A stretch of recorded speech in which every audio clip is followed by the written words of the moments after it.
মেসওয়াক করেন, অভ্যাস আছে? জিজ্ঞেস করলে অনেকেই বলতে পারবেন না, তাই জিজ্ঞেস করবো না। 5 ওয়াক্ত নামাজে মেসওয়াক করার ব্যাপারে আমরা পিছনের সপ্তাহে আলোচনা করেছিলাম।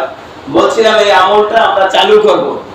যারা চালু করছেন এই আমলটা, আগে করেন নাই, গত শুক্রবার ওয়াজ শোনার পর থেকে, আলোচনা শোনার পর থেকে যারা এই আমলটা চালু করছেন তারা 100 শহীদের সব আমল নামে পেয়ে গেছেন। সুবহানাল্লাহ।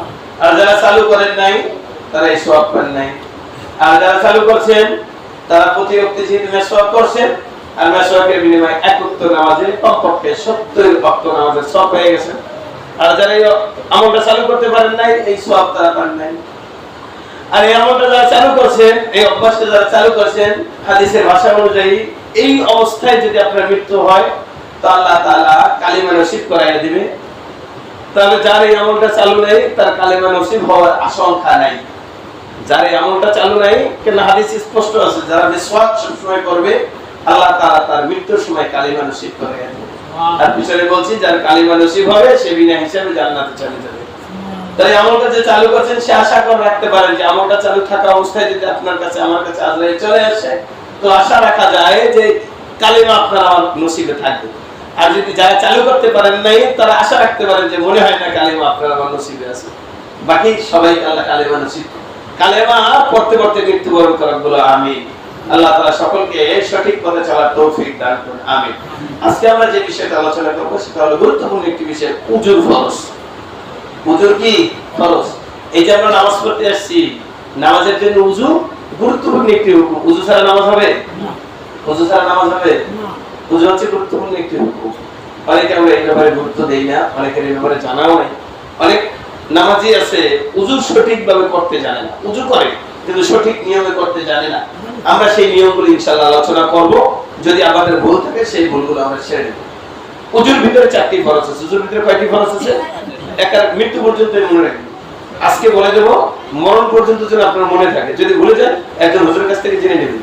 তাও যদি শরম লাগে তো এই যে নুরুল মাদ্রাসা ছোট ছোট গুরু গেলা পরে ওদের কাছে জিজ্ঞেস করে জেনে নেবেন। মনে রাখবেন, মহিলা এবং পুরুষ সবাই যেহেতু আলোচনা শুনে সবার মরণ পর্যন্ত এই 4টা ফরজ। কেন ফরজ? তো ফরজ তো ফরজ করা কবিরা গুনাহ। তা ফরজ ছেড়ে দিলে ওই ইবাদতই থাকে না। এই 4টা ফরজ বলবো, একটা ফরজ যদি আপনার থেকে ছুটে যায় উযুর সময় তাহলে আপনার উযু হবে না। আর এই বিনা উযুতে কিয়ামত পর্যন্ত নামাজ পড়বেন, নামাজ হবে না। এর কোরআন পড়বেন, কোরআন হবে না, তাই না? এইজন্য উযুতে কয় ফরজ? বলেন কয় ফরজ? মুখস্থ উযুতে কয় ফরজ? বলেন 1 নম্বরে সমস্ত মুখমণ্ডল ধোয়া। 1 নম্বরে কি বলছি বলেন? সমস্ত মুখমণ্ডল। আমাদের খেয়াল করবেন, আপনারা যারা আছেন এখানে দেখবেন আমি যেভাবে দেখাইয়া দেই বাসায় গিয়ে আবার আপনার পরিবারকে ওইভাবে শিখিয়ে দেবেন। এই যে আমাদের কপালে চুল আছে না, এই যে কপালের উপরে মাথায় যে চুল, এই চুলের যে গোড়া আছে এই গোড়া থেকে শুরু করে এই যে এখানে এই যে দাড়িটা আছে না, এই যে শক্ত হাড্ডিটা, এই থেকে এইটা হচ্ছে চেহারা। এটা কি বাচ্চা? এই থেকে এই পর্যন্ত কি? আর এই যে দুই পাশে কান আছে, ডান পাশে কান বাম পাশে কান, এই কানের লতি, এটা কি বলি আমরা? লতি, তাই না? এই কান থেকে এই কান পর্যন্ত এটা চেহারা। এটা কি? তাহলে আমার দিকে তাকান, কপালের চুলের গোড়া থেকে থুতলি নিচ, ডান দিকে কানের গোড়া থেকে বাম দিকের কানের লতি পর্যন্ত এই পুরো জায়গাটা চেহারা। পুরো জায়গাটা কি? পুরো জায়গাটা কি? তাহলে এই সমস্তটা হচ্ছে মুখমণ্ডল। এই সমস্তটা কি?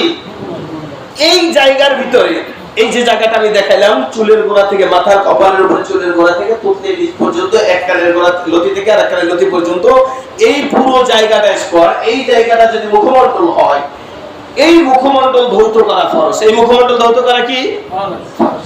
এর ভিতরে তো কি চুল পরিমাণ জায়গা শুকনো থাকে। কি বলছি বলেন? চুল পরিমাণ জায়গা যদি শুকনো থাকে উযুর সময় তাহলে আপনার উযু হয়নি। আপনার কি হয় নাই? কথা কি বুঝতেছেন? উযু করার সময় সাবধান। শীতের দিনে এই টুপি পরা থাকে, কান টুপি, আর উযু করতে কোন রকম চেহারাটা ধুইয়া আসি, অনেকেরই অভ্যাস হয়। যাই হোক, আর ওই শীত ছাড়াও এই যাদের দাড়ি আছে অনেক সময় উযু এইভাবে পানি ছেড়ে দেয়, দাড়ির উপরে পানি বাইরে নেমে যায়, ভিতরে ঢোকে না। যদি এমনটা হয় তাহলে এই জিনিসটা খেয়াল লাগে। বাচ্চারা মাসালা বলতেছি, তোমরা কথা বলবি না তো? কি বলছি? গুরুত্বপূর্ণ একটি মাসালা। এই পুরো চেহারার ভিতরে যদি একটা চুল পরিমাণ জায়গা শুকনো থাকে কোনো কারণে, যেমন আপনি যিনি রঙের কাজ করছেন, রং দিতে গিয়ে একটা রঙের ফোঁটা কপালে পড়ছে অথবা গালে পড়ছে, আপনি রঙের ফোঁটাটা উঠেন নেই, রঙের ফোঁটাটা কি উঠানো হয় নাই, তো পানি যখন দিবেন এই রঙের ফোঁটার নিচে পানি যাবে যাবে? বা উজু করার পরে রঙের ফোঁটাটা উঠে দেখবেন ওই জায়গাটা শুকনো রয়েছে, ভিতরে যদি পানি না যায়। মহিলারা যারা নাকের ভিতরে জিনিস দেয়, এই যে নাকের ভিতরে জিনিস দেওয়ার যে জায়গাটা ছিদ্রটা, ওই জিনিস দেওয়ার কারণে উজু করছে, ভিতরে পানি ঢোকে নাই, এই জন্য ওই জায়গাটা লাইরা ভালো করে ভিতরে নাকের যে জিনিস দেয় নাকের ভিতরে পানি ঢোকা, কানেরটা না নাকেরটা, নাকের ভিতরে যে জিনিস দিবে এটা লাগিয়ে সেটা পানি ভালো করে ঢুকিয়ে দেওয়া। তবে চোখের ভিতরে পানি না গেলে সমস্যা নেই, চোখের ভিতরে পানি না গেলে কি নেই, চোখের ভিতরে পানি দেওয়া সুন্নাত। চোখ এই যে পুরো চেহারা ফরজ, এর ভিতরে চোখ নেই, কারণ চোখ তো সবসময় ভিজা থাকে, চোখ কি থাকে সবসময় ভিজা থাকে, এই জন্য চোখ এর ভিতরে নাই, তারপর চোখ সমাজ হয়ে যাওয়া। তাহলে পুরো সমস্ত মুখমণ্ডল ধৌত করা ফরজ, সমস্ত মুখমণ্ডল ধৌত করা কি? তাহলে আমরা যখন চেহারা ধোবো, এই জন্য বলে 3 বার দোয়া সুন্নাত, 3 বার দোয়া কি সুন্নাত, গুলো সামনে আসবে আমরা বলবো। তাহলে সমস্ত মুখমণ্ডল এমন ভাবে ধুইতে হবে, আমি দেখাইছি, খেয়াল করেন, আরেকবার বলে দিচ্ছি, জি তার উপরে আছে। কপালের উপরে চুলের গোড়া থেকে শুরু করে, যার চুল নাই সে কি আর হিসাব করবে? তো কপাল আন্দাজ নাকি? কপালের চুলের গোড়া থেকে শুরু করে থুতনির নিচ পর্যন্ত, ডান কান অথবা বাম দিকে কানের লতি থেকে আরেক কানের লতি পর্যন্ত, এই পুরো জায়গাটা শুধু পুরুষের না মহিলাদেরও, এই জায়গাটা পুরো হচ্ছে চেহারা।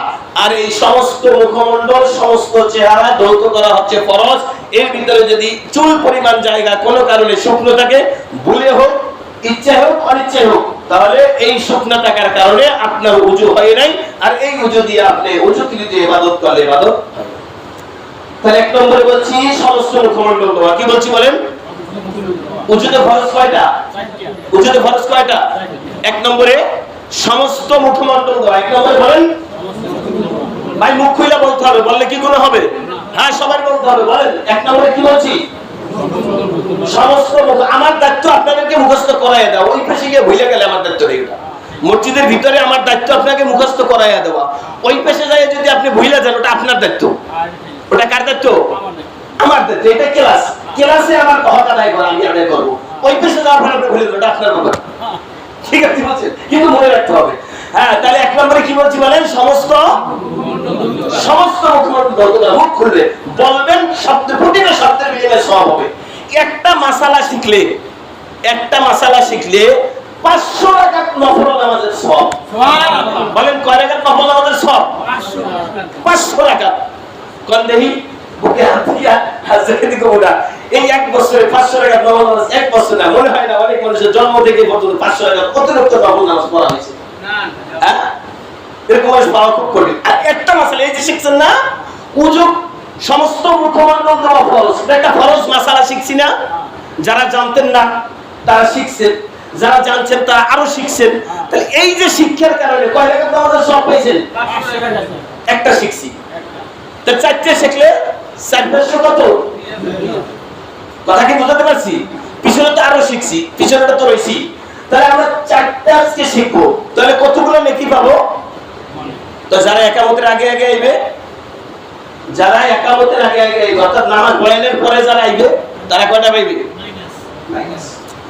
তাহলে 1 নম্বরে সমস্ত মুখমণ্ডল দোয়া। 2 নম্বরে 2 হাতের কনুই সহ দোয়া। খেয়াল করবেন, 2 হাতের কি আমাদের করে আমরা জানি, এই যে কয় পর্যন্ত, এই যে গিরার থেকেও 2 এর গুণ করে ধরবেন, গিরার থেকেও হাদিসে আসছে উযু করার সময় যেই জায়গাগুলো পানি দিয়ে ধোয়া হয়, যেই জায়গাগুলো পানি দিয়ে ধোয়া হয়, কিয়ামতের ময়দানে ওই জায়গাগুলোর আপনার বাতি, এই যে রঙিন বিভিন্ন কালারিং বাতিগুলো ঝিলমিল ঝিলমিল করে, হাসরের ময়দানে ওই জায়গাগুলো এইভাবে ঝিলমিল ঝিলমিল করতে থাকবে। সুবহানাল্লাহ। এই জন্য অনেক মুসলমান আছে জামা যত দূর ওঠে তত দূর করে, কারণ যতদূর পানি যাইবে ততদূর জ্বলবে, যতদূর পানি যাইবে ততদূর কি হবে?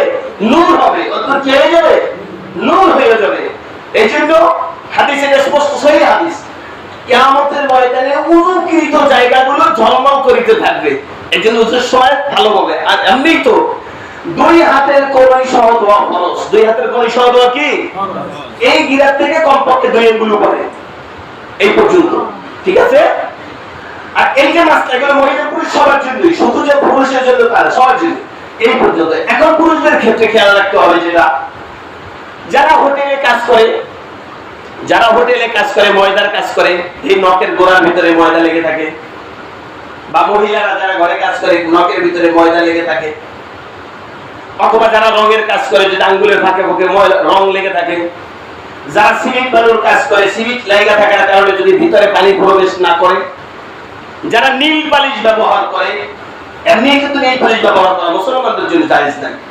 এরপরে যে সমস্ত বাচ্চাদেরকে নীল পালিশ ব্যবহার করাচ্ছে, নীল পালিশ সেটাও তো একটা রং, এই কারণে ভিতরে যদি পানি না যায়, তাহলে যে কারণে যারা আংটি ব্যবহার করেন, আংটি ব্যবহারের কারণে যদি ভিতরে পানি না যায়, কথা কি বুঝতে পারছি?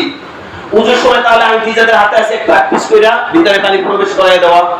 হ্যাঁ, যাদের হাত, যারা কাজ করেন, যারা মাটিতে কাজ করেন, অনেক জায়গায় এরকম দেখছি কোলাই বলে আইছে, মাটি লাইগা দলা মাটি শুকিয়ে রয়েছে, উজু করে আসছে, শুকনো হওয়ার কারণে মাটির নিচ দিয়ে পানি ঢোকে নাই। এক কথায় কোন কারণে যদি এই যে আঙ্গুলের মাথা থেকে এই গিরা পর্যন্ত এই জায়গার ভিতরে কোন জায়গা শুকনো থাকে, তাহলে উজু হয় নাই। উজু কি? কথা কি বুঝতে পারছি ভাই? তাহলে উজুর দ্বিতীয় নম্বর ফরজ হচ্ছে দুই হাতের কনুই সহ দোয়া। দুই হাতের কনুই সহ কি? মনে রাখবেন, একবার কইরা দোয়া ফরজ, একবার কইরা দোয়া কি? তিনবার দোয়া সুন্নাত, একাধিকবার। তো দুই হাতের কনুই সহ দোয়া ফরজ। কয়টা গেল মাসলা? দুইটা। কয়টা গেল? মুখমণ্ডল, দুই হাত। তাহলে এক একটা মাসলা 500 রাকাতের সওয়াব মনে রাখবেন। এক একটা মাসালা কয় রাকাতের সওয়াব পাবো? 500 রাকাতের সওয়াব পাবো। আরেকটা দেখি বলবো। এরপরে মাথা মাসে করা। মাথা মাসে করা কি? ফরজ। মাথা মাসে করা কি? ফরজ। মাথা মাসে করা ফরজ। মাসের বিভিন্ন সিস্টেম আছে। স্বাভাবিকভাবে হাদিসে আসছে 3 ভাগের 1 ভাগ যদি মাসে করে তাহলে ফরজ আদায় হয়ে যায়। সমস্ত মাথা মাসে করা মুস্তাহাব বা সুন্নাত। 3 ভাগের 1 ভাগ যদি মাসে করে, যেমন আমি সামনে দিয়ে অর্ধেক মাসে করলাম, এক হাত দিয়েও যদি কেউ মাসে করে, টুপি লাগায় এক হাত দিয়েও যদি মাসে করে, তাহলে ফরজ আদায় হয়ে যাবে, কোনো সমস্যা নেই। কিন্তু সুন্নাত তরিকাটা আজকে বলবো না, সামনে যখন সুন্নাত আসবে তখন বলবো। তো বলে মাথা মাসে করা ফরজ। মাথা মাসে করা কি? বলেন মাথা মাসে করা কি? ফরজ। সেটাই বলে দিচ্ছি। চতুর্থ নম্বরে দুই পায়ের টাকনু সহ দোয়া ফরজ। দুই পায়ের টাকনু সহ, আমরা কেউ মনে কিছু করবেন না, এই টাকনু সহ খালি ঝুলন দিয়ে চলে আসলে হবে না কিন্তু। এই যে টাকনু গিরার থেকে কমপক্ষে ধরে নেবেন 2 আঙ্গুল উপরে। 2 আঙ্গুল উপরে বলতে লুঙ্গি যেদূর পরে, আমাদের তো লুঙ্গি মাটিতে ভাই। হ্যাঁ, টাকনু গিরার নিচে লুঙ্গি পরা হারাম, প্যান্ট পরা হারাম। হাদিসে স্পষ্ট আছে, টাকনু গিরার নিচে যেই অংশ লুঙ্গি বা পায়জামা দ্বারা ঢাকা থাকবে ওটা নিশ্চিত জাহান্নামে যাবে। রাসূলের কথা মিথ্যা হতে পারে না? রাসূলের কথা মিথ্যা হতে পারে না? আল্লাহ রাসূল বলছে, যেই ব্যক্তির টাকনু গিরার নিচে অংশ, পুরুষদের জন্য, মহিলাদের না, পুরুষদের টাকনু গিরার নিচে ঢাকা থাকবে পায়জামা অথবা লুঙ্গি দ্বারা, ওই অংশ জাহান্নামে যাবে, তাতে কোনো সন্দেহ। আর যেই মহিলার টাকনু গিরার উপরে খোলা থাকবে, টাকনু গিরার উপরে যেই মহিলার খোলা থাকবে, ওই মহিলার ওই অংশ জাহান্নামে যাবে, সন্দেহ নেই। কিন্তু আমাদের দেশে সিস্টেম কি? মহিলাদের টাকনু রাখতে বলছে, তারা টাকনু গিরার 4 আঙ্গুল উপরে পায়জামা পরে, না? আর পুরুষদেরকে টাকনু গিরার উপরে উঠাই ফেলতে বলছে, আর পুরুষটা টাকনু গিরার নিচে 4 আঙ্গুল নামাইয়া ফেলতে। তাহলে পুরুষটা মেয়েদেরটা নিচে, মেয়েরা পুরুষেরটা নিচে। দেখবেন বেশিরভাগ জায়গায় মেয়েরা কি করে, সেলোয়ার এমন ভাবে বানায় যে টাকনু গিরার উপরে উঠা থাকে 4 আঙ্গুল বা 2 আঙ্গুল। আর পুরুষেরা এমন ভাবে বানায় টাকনু গিরার নিচে নেইলে থাকে 2 আঙ্গুল। উল্টে গেছে না? আর হাদিসে আছে, বুখারীতে আছে, মিশকাতে আছে, অন্য জায়গায় আছে, হাদিসে আছে, যেই জাতি নারীর পোশাক ব্যবহার করবে, কার পোশাক? যেই পুরুষ নারীর পোশাক ব্যবহার করবে আর যেই নারী পুরুষের পোশাক ব্যবহার করবে, ওদের উপরে আল্লাহর পক্ষ থেকে লানত, অভিশাপ। মিশকাতে সহিহ হাদিস। তাহলে যেই পুরুষ নারীর পোশাক পরবে, যেই নারী পুরুষের পোশাক পরবে, উভয় জাতির উপরে আল্লাহর পক্ষ থেকে অভিশাপ। তাহলে বুঝলেন? তাহলে আমাদের সমাজটা উল্টে গেছে না? নারীরা জিন্স প্যান্ট পরে, নারীরা গেঞ্জি পরে, নারীরা পুরুষদের মতো করে পোশাক পরে, পরে না, অনেক মেয়েরা শার্ট পরে একটু শহরে যদি যায়, শহর থেকে আইসা বেশি পাল্লাইয়া যায়, আরো কত কিছু আছে, আমি ওদিকে যাইতেছি না ভিতরে। তাহলে এই যে অবস্থা আমাদের সমাজের, আর পুরুষেরা কি করে, ঈদ আসলে একটা মেয়েদের মতো গলায় ওড়না ফাঁসায়, মেয়েরা ওড়না ফাঁসায় না এখন, আর পুরুষেরা ফাঁসায়, মেয়েদের মতো এই কামিজ পরে, মেয়েদের মতো চুস পায়জামা পরে, এই বিভিন্ন রকমের যে ভোট কাজগুলো করে, আল্লাহ ওদের উপরে অভিশাপ নির্ধারণ করে রেখেছেন। যাই হোক ভাই, সময় যেহেতু কমায় বাড়াতে পারছি না, তাহলে আমরা কি বললাম, দুই পায়ের টাকনু সহ দোয়া। যারা কাজ করেন, গ্রামে কাজ করেন, কৃষি কাজ করেন, এরা একটু সতর্ক থাকেন। অনেকের পা ফাটা থাকে, অনেকের পায়ে জখম থাকে, সমস্যা থাকে, এই জন্য পাও ধোয়ার ক্ষেত্রে ভালো করে হাত দিয়া দইরা ধোয়া। বলেন উজুতে কয়টা ফরজ বলছি? কয়টা ফরজ বলছি? আমার সাথে সাথে বলবেন, 1 নম্বরে সমস্ত মুখমণ্ডল ধোয়া। বলেন কি বলছি? 1 নম্বরে সমস্ত মুখমণ্ডল। 2 নম্বর ফরজ হচ্ছে 2 হাতের কনুই সহ ধোয়া। বলেন কি বলছি? 2 হাতের। 3 নম্বরে মাথা মাসে করা। 3 নম্বরে কি বলছি? 4 নম্বরে 2 পায়ের টাকনু সহ ধোয়া। কি বলছি বলেন? 4 নম্বরে এই 4টা কাজ করা ফরজ। 4টা কাজ করা কি? এখন তো আরো উজুতে তো আরো কাজ আছে না?